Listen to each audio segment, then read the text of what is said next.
Good morning. Happy Monday. I love starting the week in the Word. Oh my gosh. And I've been up since 6 this morning digging in. The Father has me doing a project and I am loving it. So basically, I've been in prayer for what He wanted me to do with the extra biblical texts. I had considered reading them, and I'd mentioned a week or so ago about reading them and recording them, and He kind of put a pause on that, and instead He's just, because it's really hard to sync them because there's so many other stories mingled in, and so basically I am syncing up the Torah portion with Jubilees, Jasher, and then also Josephus. And Josephus is a historian. He was a Roman citizen, but he was also Hebrew, as far as I know. And he basically goes the antiquities of the Jews, and so he writes all of the Torah.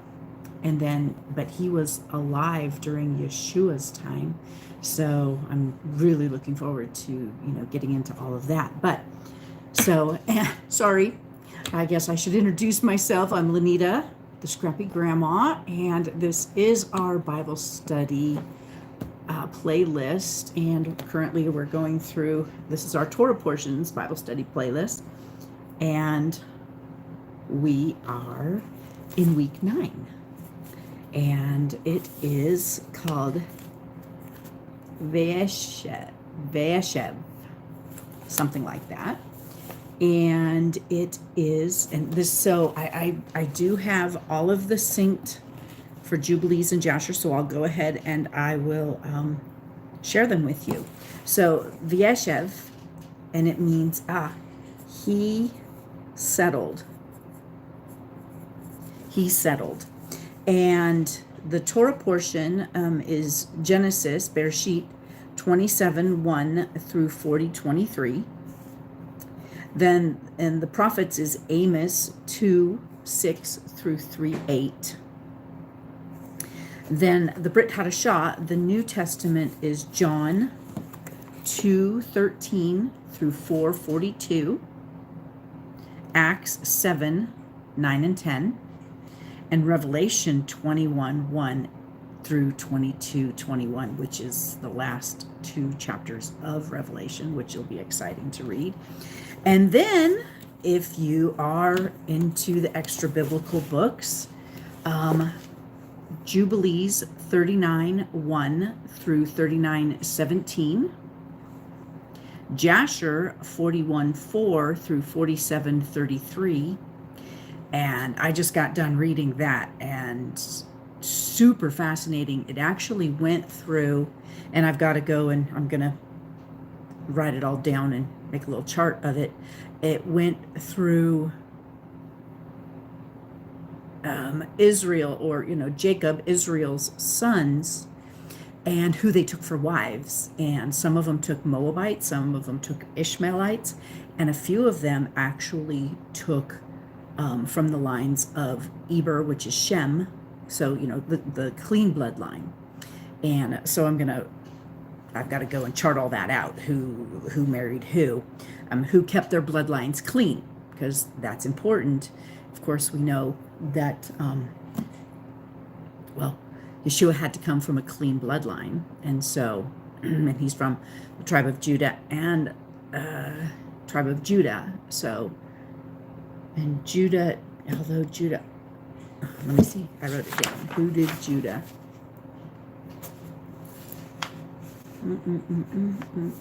My writing is awful. And it's interesting. Jacob went and got a wife for Benjamin from the bloodline of Terah, which we know is Abraham's father. And so clean bloodline.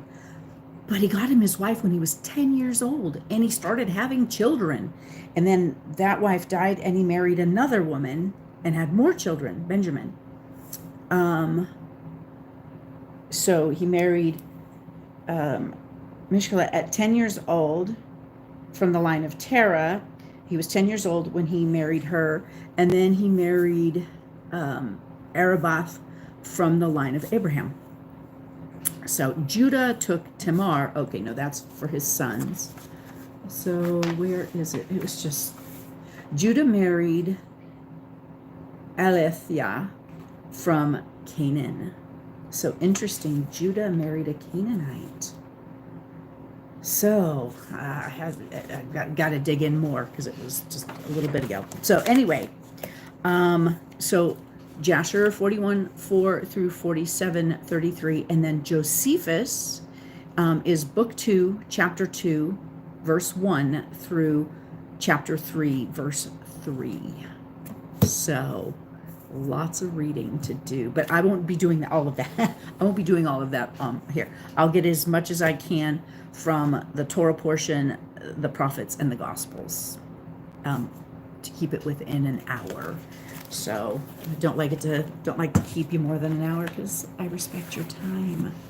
So okay, let's start. Yahuwah. Oh man, Father Yah, thank you so much to be able to dig out the buried treasure from your word and from historical books that fill in the stories. What an adventure. What a treasure hunt. Oh my gosh, it is amazing. And thank you for giving me a passion and a hunger and a thirst to do this treasure hunt, Father. And I pray that everyone listening here, that you give them the same passion and the same hunger and thirst to dig into your word, to where we want to spend more time in your word and with you than we do anything else that this world has to offer, Father. Oh, change our hearts, oh yeah. Bless everyone on the other side of this camera, everyone who's listening to this. Father, this is your work for your glory. Whoever you bring to listen to it, bless them, bless their families. I come against anything in any of their families that is not of you, Yah, and I rebuke it in Yeshua's name. That we can have a clear path and a clear mind and not be deceived or led into temptation by the evil one. Protect us and deliver us from the evil one, my King. All for your glory. All for your glory. In Yeshua's holy name.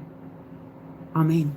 All right. So let's start like I do every week with a bit of commentary from A Year Through Torah, a weekly journal for Christians, or weekly journey for Christians. And it basically just fills in, it kind of sets the stage of what we're going to be reading.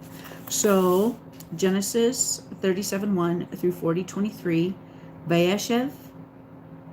Last week's Parsha, Vayeshlach, recounted how Jacob wrestled with the angel of Yahuwah before returning to the promised land to be reconciled with his estranged twin brother Esau, no longer called Jacob, the heel holder of Esau, but Israel, contender with Yahuwah, or with Adonai, contender with God. Jacob finally returned after 34 years to his hometown of Hebron to be reunited with his father Isaac. However, on his way, his beloved Rachel died while giving birth to his 12th son, Benjamin. And isn't it interesting that Rachel had basically some curses on her, and that one, she stole her father Laban's idols and lied about having them. And Jacob said, whoever did this deed is cursed to death, and she ended up dying young. And she also, when she was barren and couldn't bear children, she basically demanded that Jacob give her children lest she die. So she basically even spoke death upon herself. And sadly, she met her fate with an early death.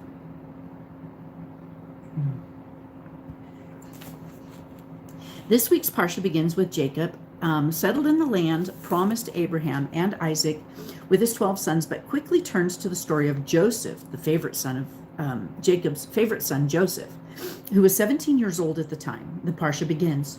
Jacob lived in the land of his father's sojourning in the land of Canaan, Genesis 37:1.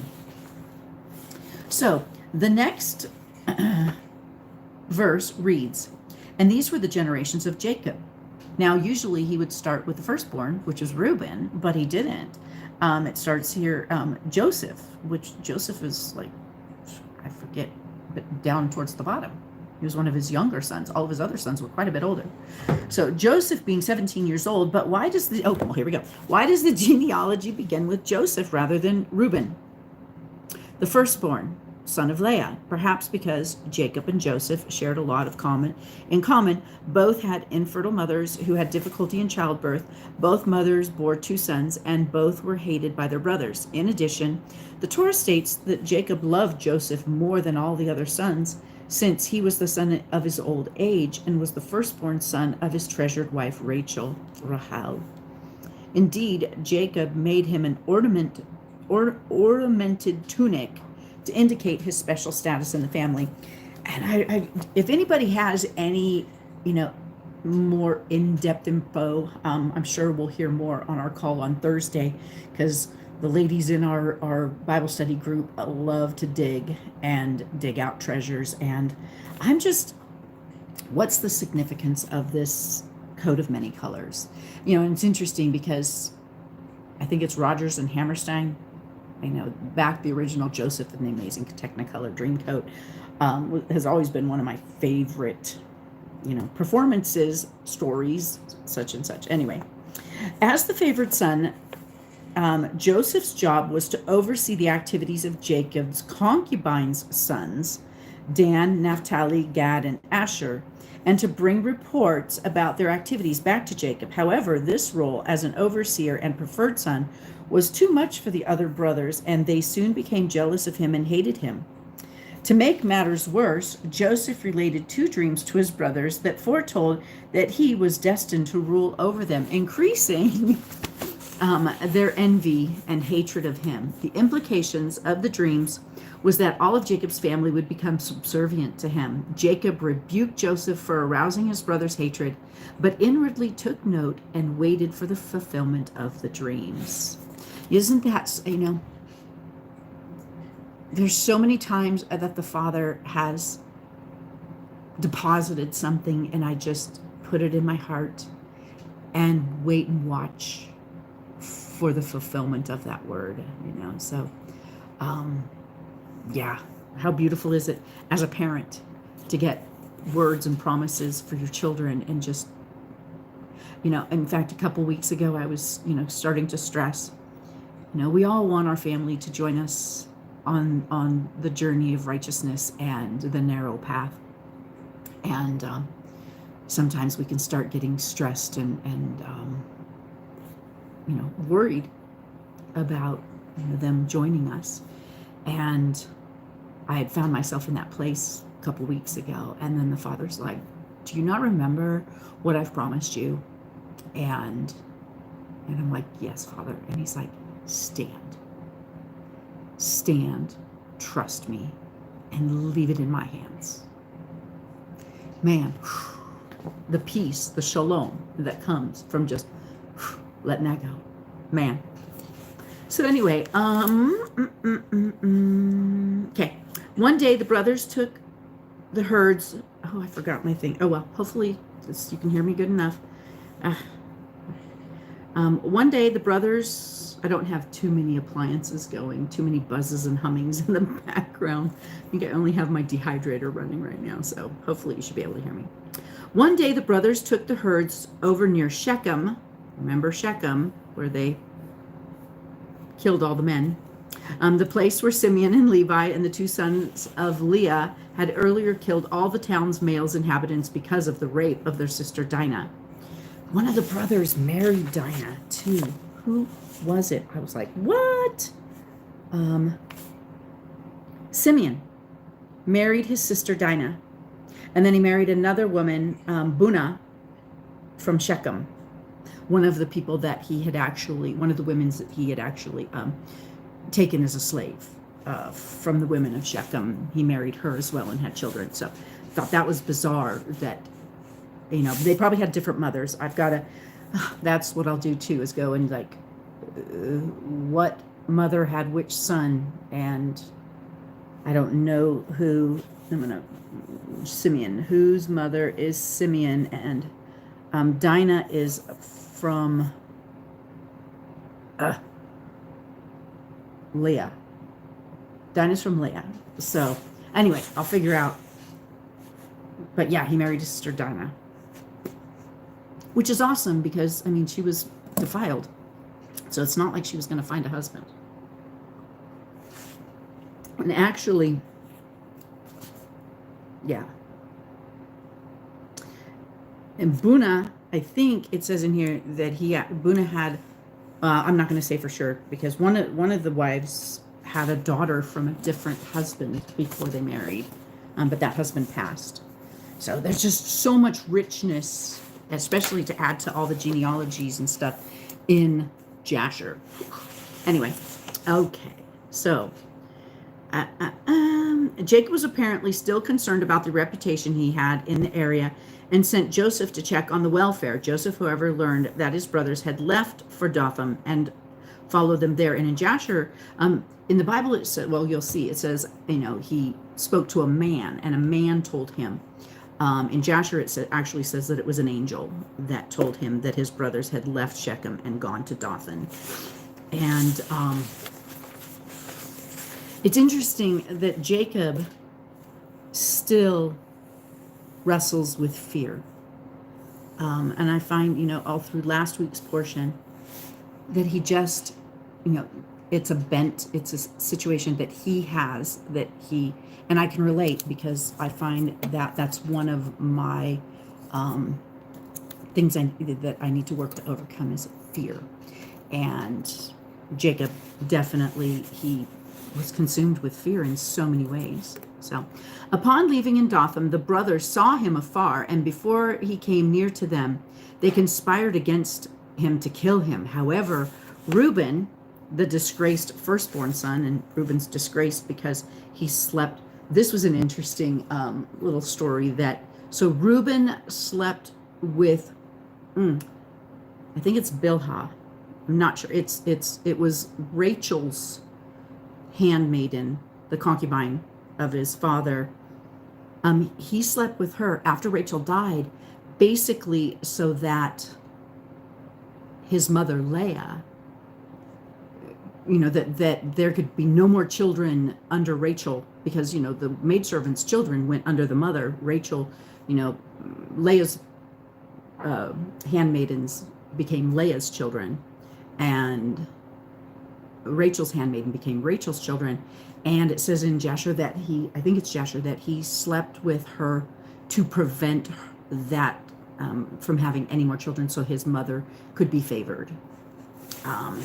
So basically to defile, because his father would never go back in and have any kind of relation with her because she'd been defiled by his son. So interesting. However, Reuben, the disgraced firstborn son, tried to circumvent their plan by suggesting that they merely throw him into a pit, shake him up a bit, secretly planning to come back and to rescue him and to bring him back to his father. When Joseph finally arrived, they stripped him of his ornamented tunic, as Reuben suggested, and threw him into a nearby pit. And then they sat down to eat. And soon the brothers noticed some of their distant cousins, Midianites, descended from Ishmael, driving a caravan bearing spices to Egypt, and Judah suggested it would be better to sell Joseph as a slave to them. The brothers agreed to this new plan and sold Joseph for 20 pieces of silver and watched as Joseph was bound and taken away to Egypt. 17 years old. But this story brings about so much about how we can be facing really difficult things that seem very unjust, and I mean, taken away from your family and taken to a foreign land and being treated as a slave. But yeah, Father has so many things planned, and we need to endure. And if we can endure and keep our eyes on him, he bestows blessings and he brings us through it and he blesses us, and his plan is fulfilled. Instead of kicking against it and fighting against it, trust him. And these are the things he's been working on me and teaching me right lately.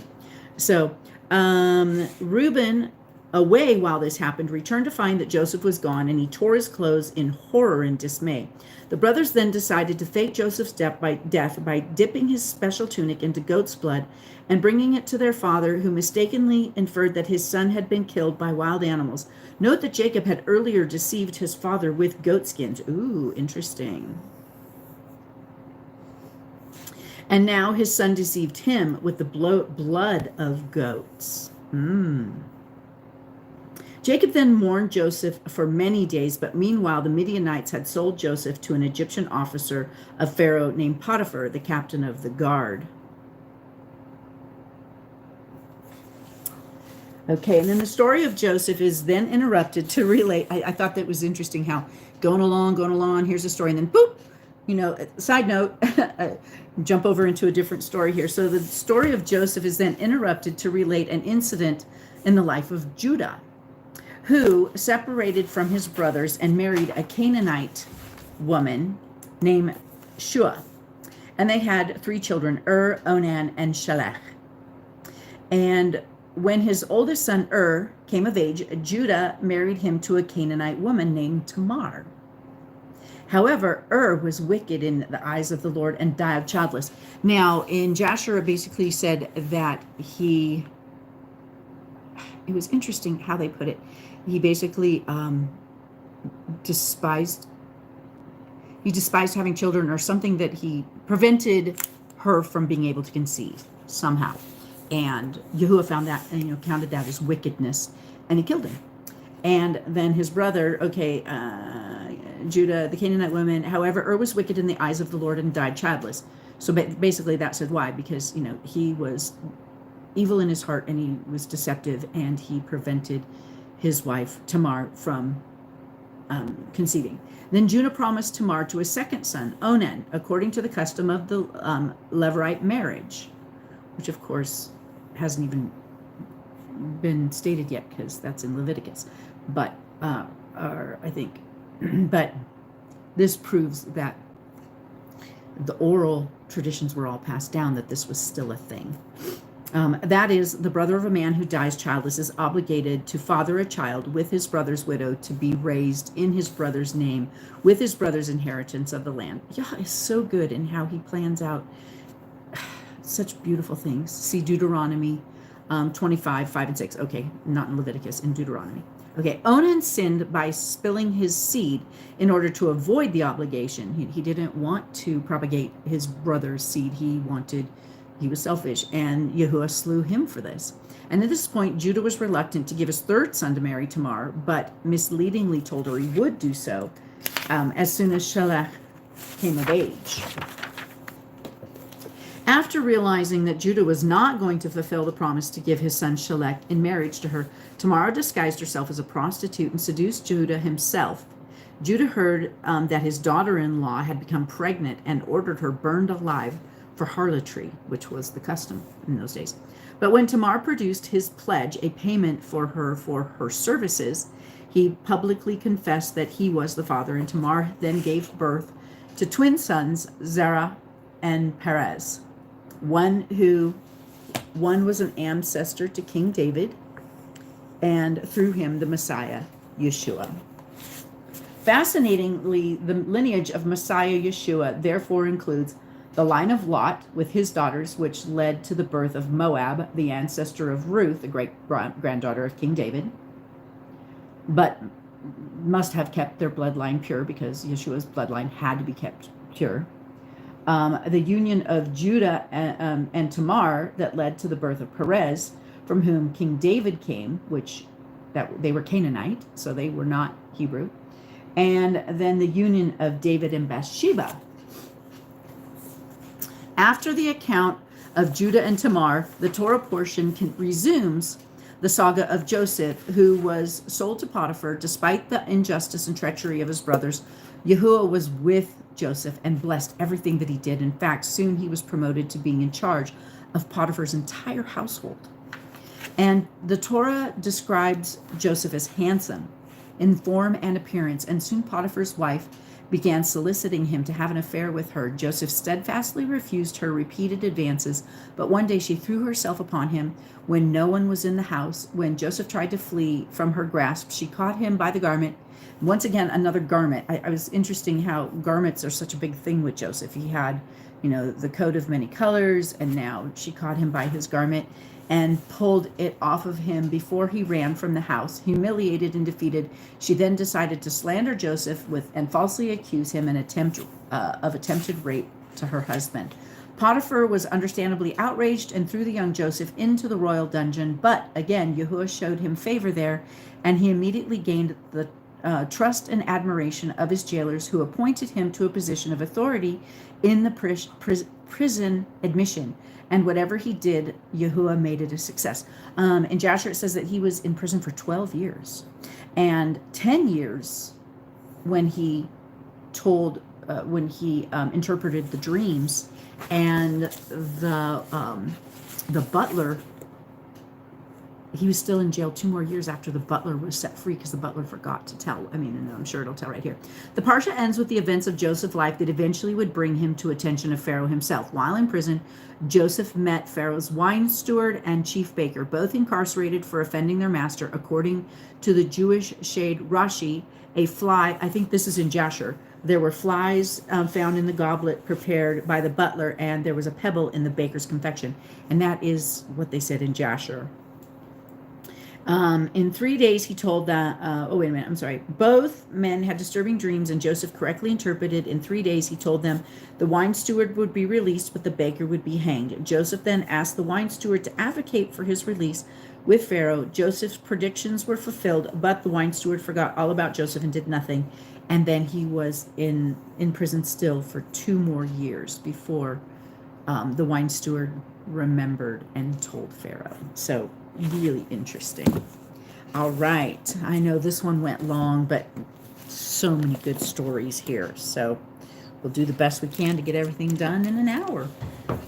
All right. So week 9, Vayeshev, he settled, 37. Bereshit or Genesis 37.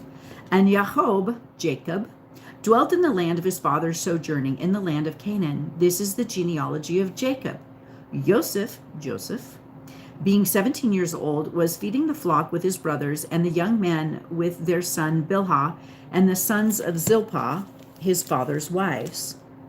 And Joseph so here it is said, and the young man was with the sons of Bilhah and Zilpah, the handmaidens, the slave women, the concubines. And so I guess it was his job to just kind of to manage them, even though they were older. And he gave an evil report of them to his father. And Israel loved Joseph more than all of his children, because he was the son of his old age.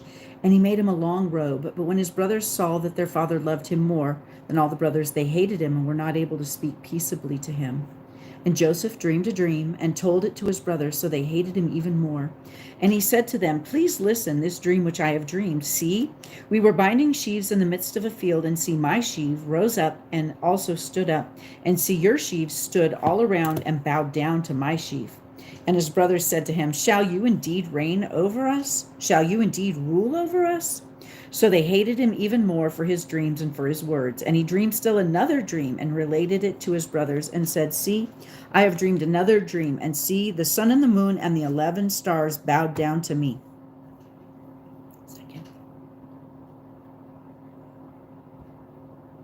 And he related it to his father and his brothers. And his father rebuked him and said to him, what is this dream that you have dreamed? Shall your mother and I and your brothers indeed come and bow down to you? Which I find is interesting, because Rachel's already dead. But anyway, so I had a question there. And his brothers envied him, but his father guarded the word. He kept it in his heart. And his brothers went to feed their father's flock in Shechem, and Israel said to Joseph, that's Jacob, Israel, said to Joseph, are not your brothers feeding the flock in Shechem? Come, I send you to them. So he said to him, here I am. And he said to him, please go and see if it is well with your brothers and well with the sheep, and bring back word to me. So he sent him out of the valley of Hebron, and he went to Shechem. And a certain man found him. Like I said, in Jasher, it says that it was an angel. And see, he was wandering in the field, and the man asked him, what do you seek? And he said, I am seeking my brothers. Please inform me where they are feeding their sheep. And the man said, they have left here, for I heard them say, let's go towards Dothan. So Joseph went after his brothers and found them in Dothan. And they saw him from a distance. Before he came near them, they plotted against him to kill him. And they said to each other, see, this master of dreams is coming. Now then, come, and let us now kill him and throw him into some pit, and shall say, some wild beast has devoured him. Let us then see what comes of his dreams. But Reuben heard and rescued him from their hands and said, let us not strike his being. And Reuben said to them, shed no blood, throw him into the pit which is in the wilderness, and do not lay a hand on him in order to rescue him out of their hands and bring him back to his father. So Reuben, had every intention to take him back to Jacob. And they took him and they threw him into a pit, and the pit was empty and there was no water in it. It's either in Jasher or Jubilees. I think it was in Jubilees, actually. It said that the pit was filled with snakes and scorpions, but Yahuwah protected Joseph from the snakes and the scorpions.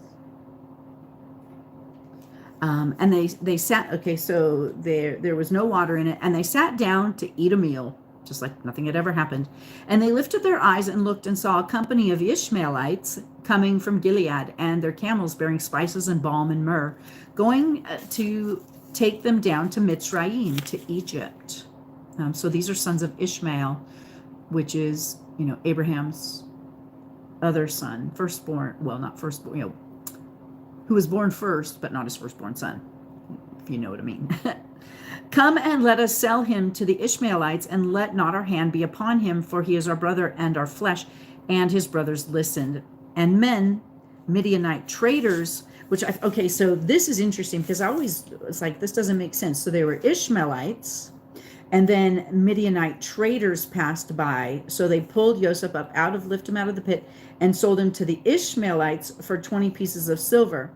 And then in Jasher, it was saying how they were concerned that maybe he really wasn't a slave. And so they sold them to the Midianites for 20 pieces of silver. And then the Midianites sold them to Potiphar for 400 pieces of silver. So, and I'm sure there's in-depth meetings with all of those numbers of silver. We'll have to dig into that. But anyway, so he sold them to the Ishmaelites for 20 pieces of silver, and they took Joseph to Mitzrayim.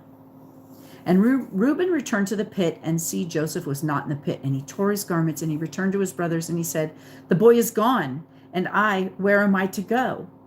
So they took Joseph's robe, slew a male goat, and dipped the robe in the blood, and sent the long robe, and brought it to their father, and said, we have found this. Please look, is it the robe of your son? Is it the robe of your son or not? And he recognized it and said, it is my son's robe. And an evil beast was devoured him. Joseph is torn to pieces. And Jacob tore his garments and put sackcloth on his waist, and he mourned for his son many days.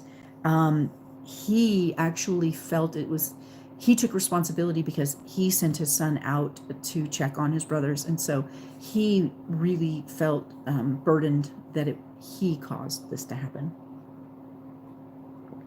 So he mourned greatly. And all of his sons and all of his daughters arose to comfort him, but he refused to be comforted. And he said, now let me go down into Sheol to my son in mourning. So his father wept for him. And the Midianites had sold him. See, here it says the Midianites sold him to Potiphar in Mitzrayim, sold him in Mitzrayim to Potiphar, an officer of Pharaoh, the captain of the guard. 38. At this time, it came to be that Yehudah left his brothers and turned aside to a man, an Adulamite, whose name was Hara.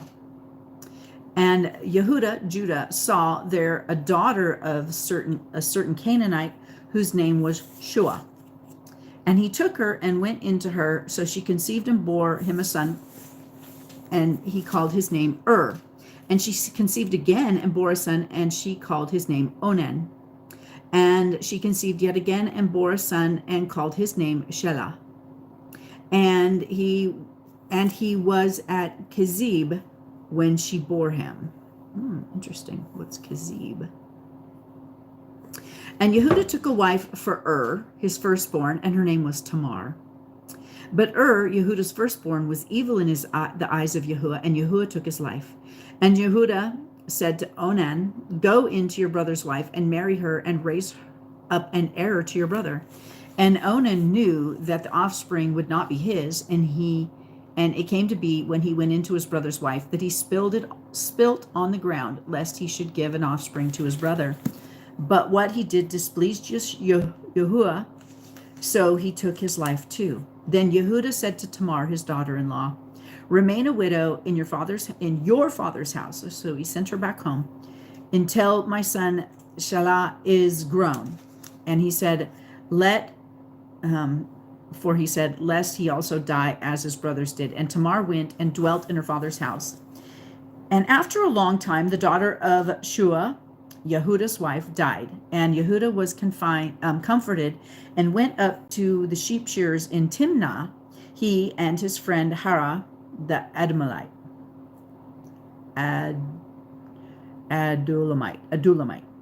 And it was reported to Tamar, saying, see, your father-in-law is going up to Timnah to shear his sheep. So she took off her widow's garments and covered herself with a veil and wrapped herself and sat at the entrance to Enaim, which was on the way to Timnah, for she saw that Shelah was grown, and she was not given to him as a wife. And Yehudah saw her and reckoned her for a whore, for she had covered her face. And he turned aside to her.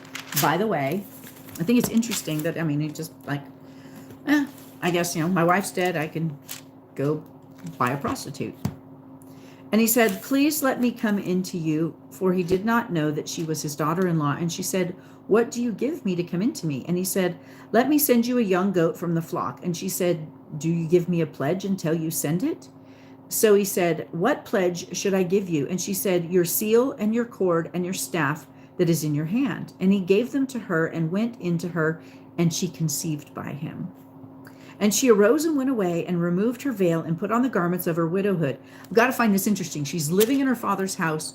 She's wearing her widow's clothes, and all of a sudden she starts showing that she's pregnant. What does her father think? First off, my brain goes there. But so, and Judah sent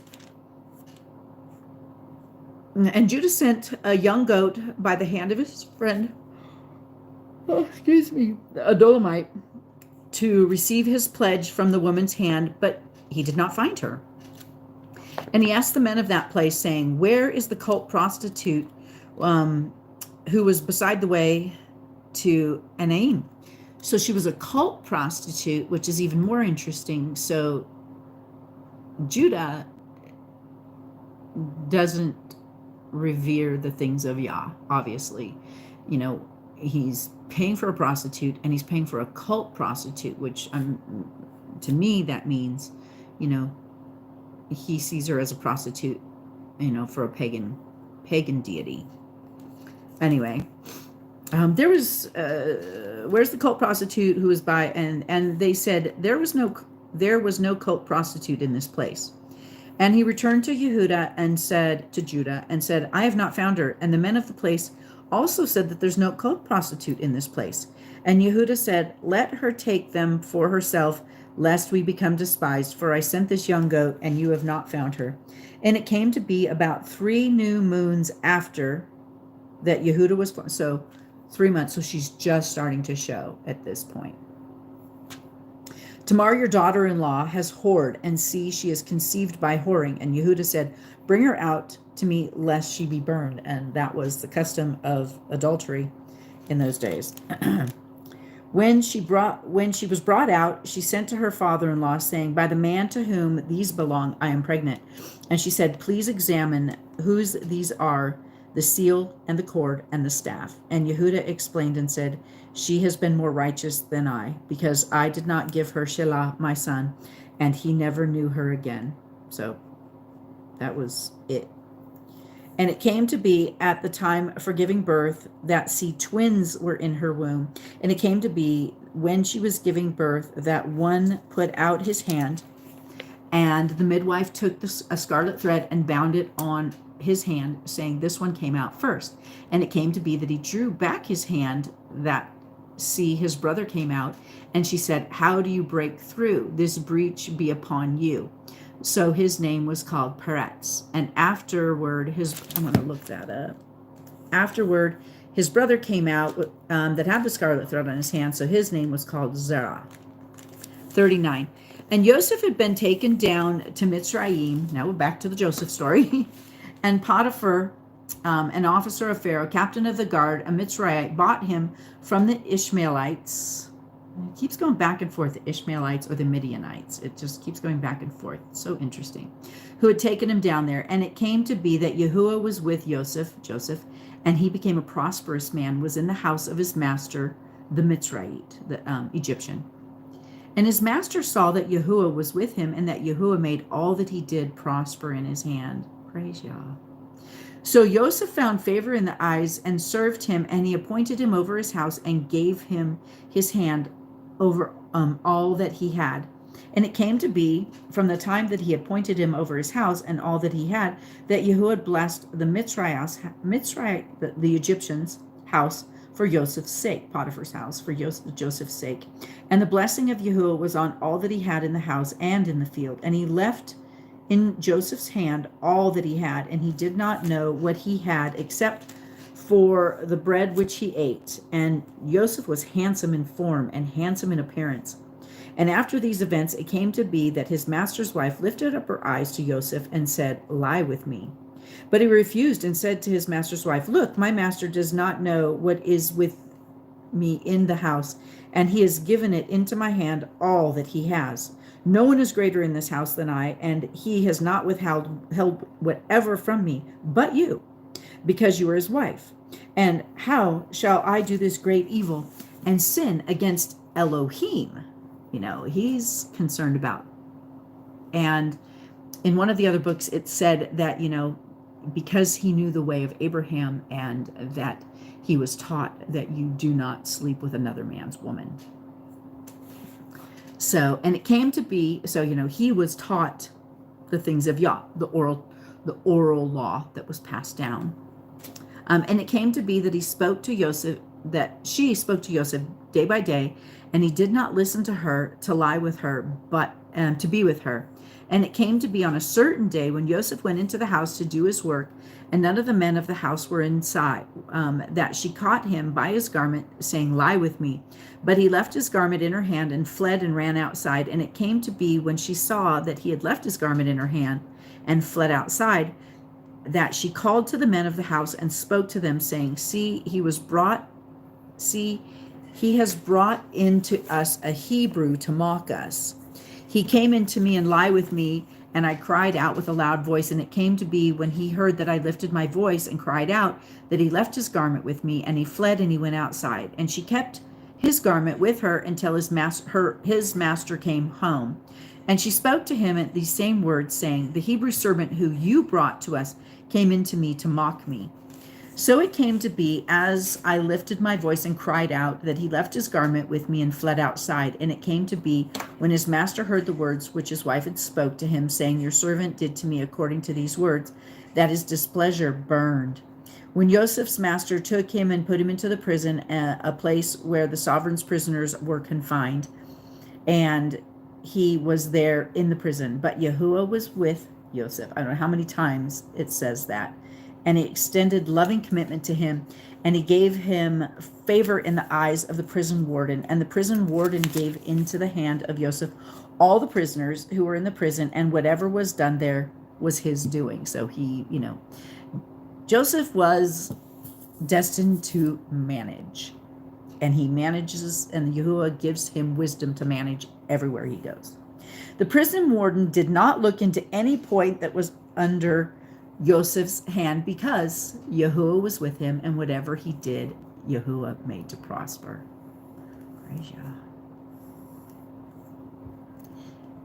Because he yielded. He yielded. And when we yield, Yahuwah blesses and prospers. And after these events, it came to be that the cupbearer and the baker of the sovereign of Mitzrayim sinned against their master and the sovereign of Mitzrayim.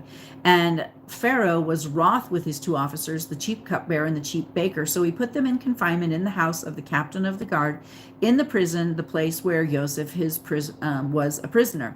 And the captain of the guard put Joseph in charge of them, and he served them so that they were in confinement for some time. Then the cupbearer, I think it said that they were there for a year. Then the cupbearer and the baker of the sovereign of Mitzrayim, who were confined in the prison, dreamed a dream, both of them, each man dream on one night, and each man's dream with its own interpretation. And Joseph came into them in the morning and looked at them and saw that they were sad. And he asked Pharaoh's officers who were with him, Pharaoh's officers who were with him in confinement of his master's house, saying, "Why do you look so sad today?" And they said to him, "We each had dreamed a dream, and there is no one to interpret it." And Joseph said, "Do not interpretations belong to Elohim?" Yeah. "Relate them to me, please." So the chief cupbearer related his dream to Joseph and said to him, "See, in my dream a vine was before me, and in the vine there were 3 branches, and it was as though it budded. Its blossom shot forth, and its clusters brought forth grapes. And Pharaoh's cup was in my hand, so I took the grapes and I pressed them into Pharaoh's cup and placed the cup in Pharaoh's hand." And Joseph said to them, "This is the interpretation of it. The 3 branches are 3 days. Yet within 3 days, Pharaoh is going to lift up your head and restore you to your place. And you shall put Pharaoh's cup in his hand according to the former ruling when you were his cupbearer. But remember me when it is well with you, and please show loving commitment to me and mention me to Pharaoh and get me out of this house." So interesting interpretation there. I'm not sure which book, but it said that he was there for 2 more years because he was trying to manipulate the situation and trust in man instead of yielding and continuing to trust in Yah. So, "For truly I was stolen away from the land of the Hebrews, and also I have done naught that they should put me into this dungeon." And the chief baker saw that the interpretation was good, and he said to Joseph, "I also was in my dream and saw 3 white baskets were on my head, and in the upmost basket all kinds of goods baked for Pharaoh." And it said baked meats in the other books. "And the birds ate out of the basket of my head." And Joseph answered and said, "This is the interpretation of it. The 3 baskets are 3 days. Yet within 3 days, Pharaoh is going to lift off your head from you and hang you on a tree, and the birds shall eat your flesh from you. And on the 3rd day, Pharaoh's birthday, it came to be, he made a feast for all his servants, and he lifted up the head of the chief cupbearer and the chief baker among his servants, and he restored the chief cupbearer to the post of cupbearer again, and he placed the cup of Pharaoh in Pharaoh's hand. But he hanged the chief baker as Joseph had interpreted to them, and the chief cupbearer did not remember Joseph, but forgot him." So next is Amos. And it's Amos 2:6 through 3:8. "Thus said," and the Haftorah, the prophets, is when they were in captivity, and I'm pretty sure it was when they were taken away by Greece and they were in captivity. They were not allowed to have possession or read the Torah. So in order to teach their children and to remember his ways, they taught it from the prophets, places that correlated to the Torah, and it's called the Haftorah, or the prophets, or the books of the books of wisdom. So, "Thus said Yahuwah, for 3 transgressions of Israel, and for 4, I do not turn it back, because they sell the righteous for silver and the poor for a pair of sandals, who crush the head of the poor ones in the dust of the earth and turn aside the way of the meek. and a man and his father go into the same girl to defile my set-apart name. And they lie down by every slaughtering place on garments taken in pledge, and the house of their mighty ones, they drink of the wine of those who have been fined. So that's supposed to remind them of the Torah portion. Next is John 2:13.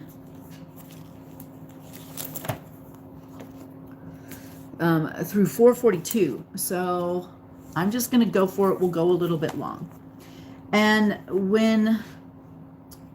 the Pesach of the Yahudim was near, and Yeshua went up to Jerusalem. So the Passover of the Jews was near. Yeshua, Jesus, went up to Jerusalem, and he found in a set-apart place those selling oxen. So in the holy place, he found those selling oxen and sheep and doves and money changers sitting. And having made a whip of cords, he drove them all out of the set-apart place with the sheep and the oxen, and poured out the money changers' coins and overturned the tables. And he said to those selling doves, "Take these away. Do not make the house of my Father a house of merchandise." And his taught ones remembered that it was written. One of these days I will remember these. It's a quote, and I just want to make sure.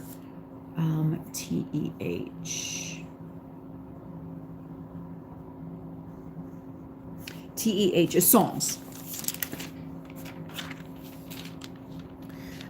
So Psalms 69:9. So it remembered that it is written in Psalms 69:9, "The ardor for your house has eaten me up." And the Yahudim, the Jews, answered and said to him, "What sign do you show us since you are doing these?" Yeshua answered and said to them, "Destroy this dwelling place, and in 3 days I shall raise it." And the Yahudim said, "It took 46 years to build the dwelling place, and you're going to raise it in 3 days?"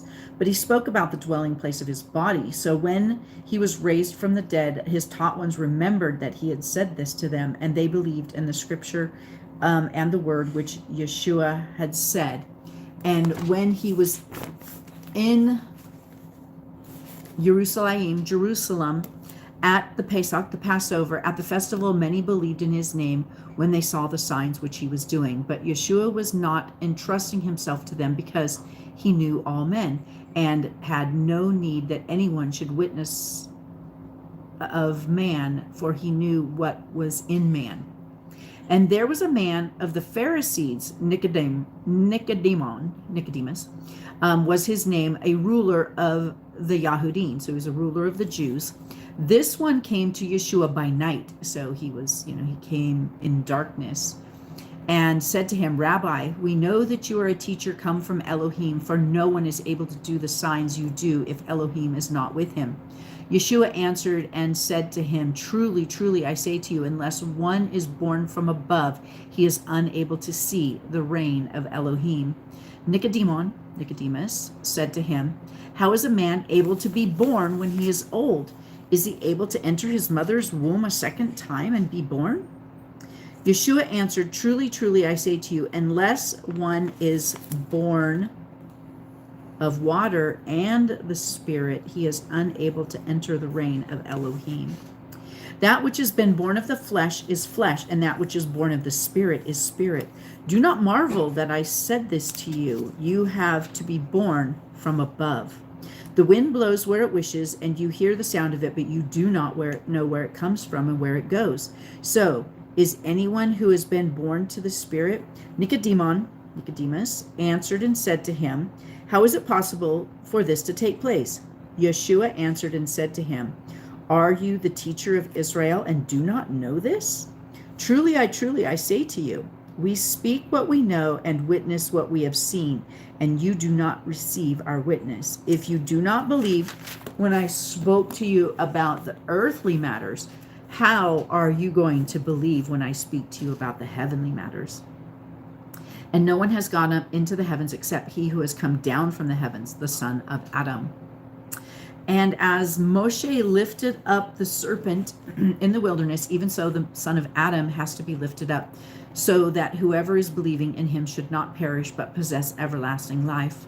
For Elohim so loved the world that he gave his only brought forth Son, so that everyone who believes in him should not perish but possess everlasting life. For Elohim did not send his Son into the world to judge the world, but that the world through him might be saved. He who believes in him is not judged, but he who does not believe is judged already, because he has not believed in the name of the only brought forth Son of Elohim. And this is the judgment, that the light has come into the world, and men love darkness rather than light, for their works are wicked. And boy, are we sure seeing that now. And it's so sad. But there's so many people turning back. He is calling the remnant back. It's so beautiful to see people coming back to his ways, to the true ways of Yeshua, the way. Not Christianity, not Judaism, the ancient path, the way, the narrow path. For everyone who is practicing evil matters hates the light and does not come to the light, lest his work should be exposed. But the one doing the truth comes to the light, so that his works are clearly seen, and that they have been wrought in Elohim. And after Yeshua, Jesus, and his taught ones came into the land of Yehuda, and he remained there with them and was immersing. So he was baptizing. And Yohanan was also immersing in Aim near Salem, because there was plenty of water there, and they were coming into, they were being immersed, coming and were being immersed. And Yohanan, John the Baptist, was not yet put into prison. Then a dispute arose among some of John's taught ones and the Yahudim about cleansing.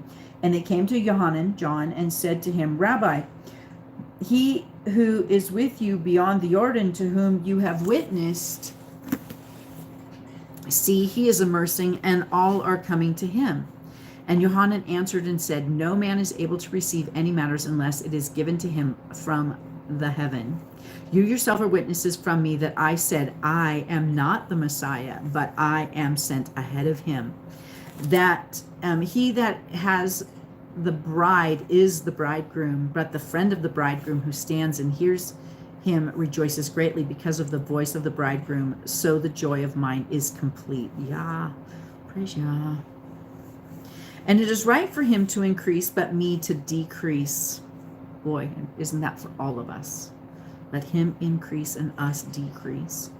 He who comes from above is over all. He who is from the earth is of the earth and speaks of the earth, and he who comes from the heaven is over all. And what he has seen and heard, that he witnesses, and no one receives his witness. He who receives his witness has set his seal that Elohim is true. From he whom Elohim has sent speaks the word of Elohim, for Elohim does not give the Spirit by measure. The Father loves the Son and has given all into his hand, and he who believes in the Son possesses everlasting life, but he who does not obey the Son shall not see life, but the wrath of Elohim remains on him. 4. And we're going through 4:42. So one more chapter, a full chapter. So when the master knew the Pharisees had heard that Yeshua made and immersed more taught ones than Yohanan, John, although Yeshua himself did not immerse, but his taught ones, so his disciples were baptizing. He left Yehuda and went away again to Galilee. And he had to pass through Shamaron. So he came to the city of Shamaron called Shechem. Here we got Shechem again. Near the piece of land Jacob gave to his son Joseph.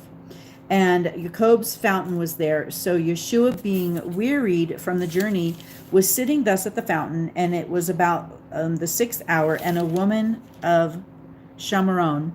So this is the word's not coming to me, but they're interbred. They're Hebrews that ended up breeding with other people, mixing with other people. They're despised by the Jews. Anyway, when Yeshua said to her, give me to drink, And for his taught ones had gone off into the city to buy food, and the woman of Shamaron, it's going to drive me crazy. Anyway, therefore said to him, how is it that you, being a Yehudi, a Jew, ask a drink of me, a woman of Shamaron? For Yahudim do not associate with Shamaronian. And Yeshua answered and said to her, if you knew the gift of Elohim and who it is who says to you, give me a drink, you would have asked him, and he would have given you living water. The woman said to him, Master, you have no vessel, and the well is deep. From where do you have living water? Are you greater than our father Jacob, who gave us the well and drank from it himself and his sons and his cattle? Yeshua answered and said to her, everyone drinking of this water shall thirst again, but whoever drinks of the water I give him shall certainly never thirst. And the water that I give him shall become in him a fountain of water, springing up unto everlasting life. Praise Yah. Spring up, O well. The woman said to him, Master, give me this water so that I do not thirst, nor come here to draw. Yeshua said to her, go call your husband and come here. And the woman answered him and said, I have no husband. Yeshua said to her, you have well said, you have no husband, for you've had 5 husbands, and the one whom you have now is not your husband. What you have said is true. The woman said to him, Master, I see that you are a prophet. Our fathers worshipped on this mountain, but you people say that Jerusalem is the place where one needs to worship. Yeshua said to her, Woman, believe me that the hour is coming when you shall neither on this mountain nor in Jerusalem worship the Father.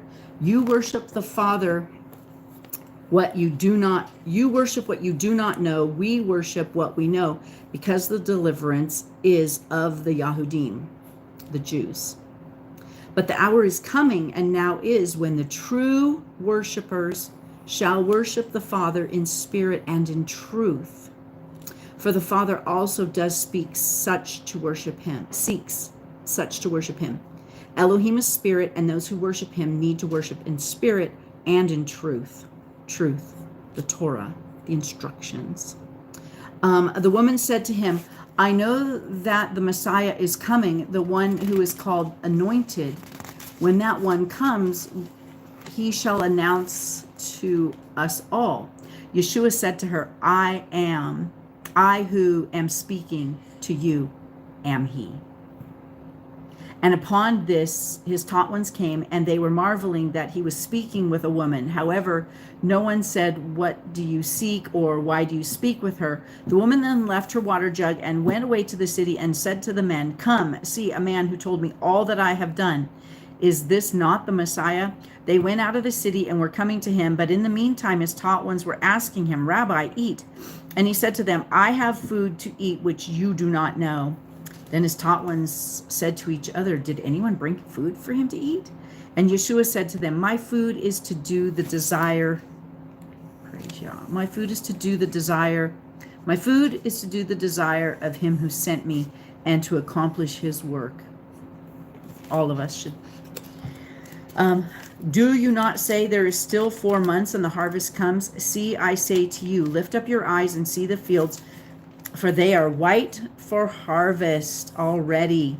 He who is reaping receives a reward and gathers fruit for everlasting life, so that both he who is sowing and he who is reaping rejoice together. For in this word is true, one sows and another reaps. And I went and I sent you to reap that which you have not labored. Others have labored, and you have entered into their labors.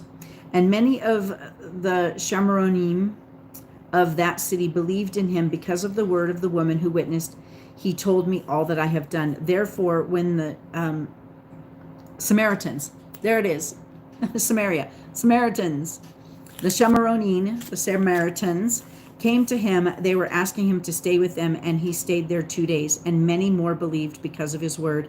And they said to the woman, we no longer believe because of what you said, for we ourselves have heard, and we know that this is truly the Messiah, the Savior of the world. Praise Yah. Well, I'm not going to be able to get to, sadly, to record Revelations. I suggest that you go read them yourself. Revelation 21:1 through 22:21. It's the last two chapters of Revelation.